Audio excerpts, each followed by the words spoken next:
خايف؟ خايف من ايه؟ خايف من الايام اللي جايه؟ خايف للدنيا تضيق اكتر؟ وانت ضامن منين حتى تعيش لحد بكره؟ وبعدين هو ربنا اثر معاك النهارده ولا امبارح عشان تخاف من اللي جاي؟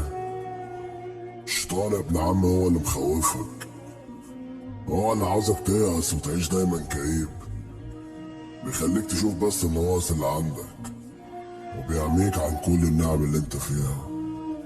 ولو فاكر ان انت اللي ناصح وبتدبرها وماشيه بمزاجك تبقى جاهل اوي. ربنا متكفل بيك من ساعة ما دبت فيك الروح، بيرزقك سواء كنت مآمن بيه ولا حتى ناكر وجوده. رزقك كده كده في السما مش في الأرض، مش مطلوب منك أكتر من إنك تسعى تعمل اللي عليك وما تخشش في تدبير ربنا، عشان والله ما ماشية بمزاجك.